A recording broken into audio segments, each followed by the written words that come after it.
राधे राधे। और कैसे हैं आप सब? उम्मीद करती हूँ आप अच्छे होंगे। मैं अंजलि अपने यूट्यूब चैनल कान्हा अनमोल ब्लॉग में आपका स्वागत करती हूँ। फ्रेंड्स, सावन चल रहा है और सावन का सोमवारी का व्रत सभी माताएं बहनें रह रही हैं। तो सभी लोगों को सावन की सोमवारी की ढेर सारी शुभकामनाएं। आइए सुनते हैं प्यारा सा भोलेनाथ का भजन। बहुत ही प्यारा भजन है।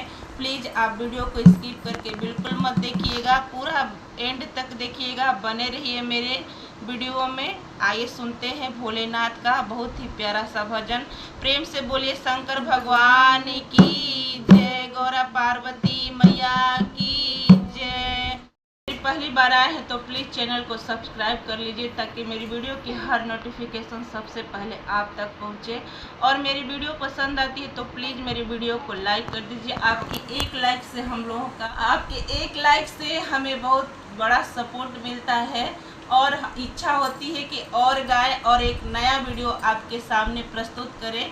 तो प्लीज़ मेरी वीडियो को आप लोग एक लाइक कर दीजिएगा। अच्छा लगे वीडियो तो प्लीज़ कमेंट करके ज़रूर बताइएगा कि मेरा वीडियो आपको कैसा लगा। प्रेम से बोलिए शंकर भगवान की जय, गौरा पार्वती मैया की जय। मेरा मनवा बोले बम बम बम, मेरा मनवा बोले बम बम बम, मेरे नस नस बोले हरी हरी, मेरी नस नस बोले हरी हरी। मेरा मनवा बोले बम बम बम, मेरा मनवा बोले बम बम बम, मेरी नस नस बोले हरी हरी, मेरी नस नस बोले हरी हरी। मैं तो हाथ का चूड़िया बेचूंगी, मैं तो हाथ का चूड़िया बेचूंगी,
भगवान की जय, गौरा पार्वती मैया की जय।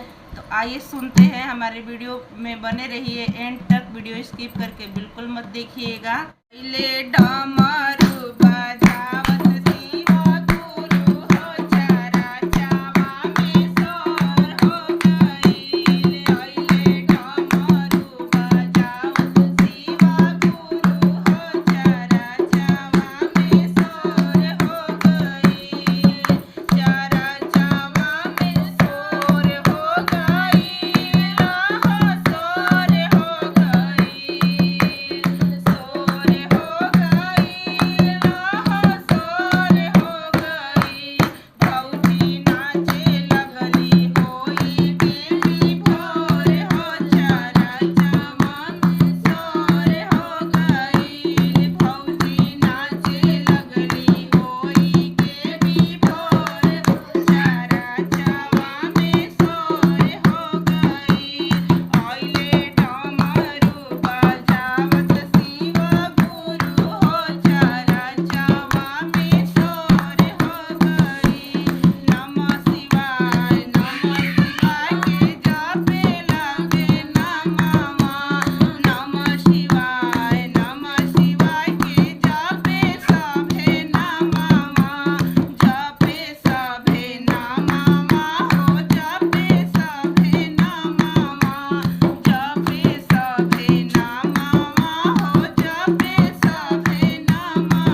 प्रेम से बोलिए शंकर भगवान की जय, गौरा पार्वती मैया की जय। मेरे अंगना में आए भोलेनाथ, सखी रे मैं क्या मांगू। मेरे अंगना में आए भोलेनाथ, सखी रे मैं क्या मांगू। मेरे अंगना में आए भोलेनाथ, सखी रे मैं क्या मांगू। जब मैंने भोले जी के चरणों को देखा, जब मैंने भोले जी के चरणों को देखा, मेरे हो गए चारों धाम, सखी रे मैं क्या मांगू। मेरे हो गए चारों धाम, सखी रे मैं क्या मांगू। मेरे अंगना में आए भोलेनाथ, सखी रे मैं क्या मांगू। मेरे अंगना में आए सखी रे मैं क्या मांगू। जब मैंने भोले जी के हाथों को देखा, जब मैंने भोले जी के हाथों को देखा, जब मैंने भोले जी के हाथों को देखा, मैं तो हो गई माला माल, सखी रे मैं क्या मांगू। मैं तो हो गई माला माल, सखी रे मैं क्या मांगू। मेरे अंगना में आए भोलेनाथ, सखी रे मैं क्या मांगू। मेरे अंगना में आए भोलेनाथ, सखी रे मैं क्या मांगू। जब मैंने भोले जी के आँखों को देखा, जब मैंने भोले जी की आँखों को देखा, जब मैंने भोले जी के आँखों को देखा, मुझे हो गया गीता का ज्ञान, सखी रे मैं क्या मांगू। मुझे हो गया गीता का ज्ञान, सखी रे मैं क्या मांगू। मेरे अंगना में आए भोलेनाथ, सखी रे मैं क्या मांगू। मेरे अंगना में आए भोलेनाथ, सखी रे मैं क्या मांगू। जब मैंने भोले की जटाओं को देखा, जब मैंने भोले की जटाओं को देखा, मेरे मिट गए सारे पाप, सखी रे मैं क्या मांगू। मेरे मिट गए सारे पाप, सखी रे मैं क्या मांगू। मेरे अंगना में आए भोलेनाथ, सखी रे मैं क्या मांगू। मेरे अंगना में आए भोलेनाथ, सखी रे मैं क्या मांगू।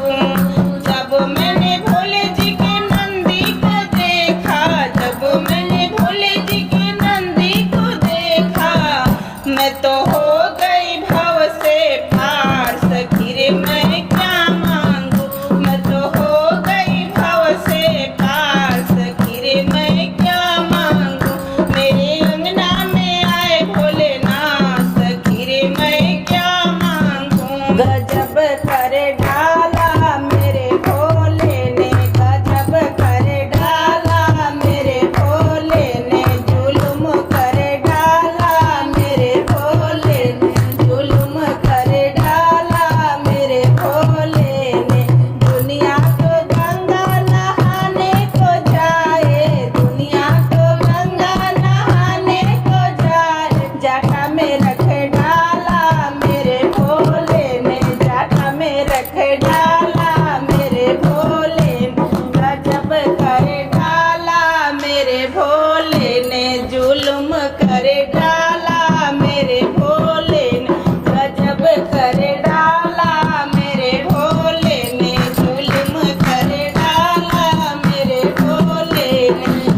सारे जहां में चंदा का उजाला, सारे जहां में चंदा का उजाला, सारे जहां में चंदा का उजाला, माथे पे रख डाला मेरे भोले ने, माथे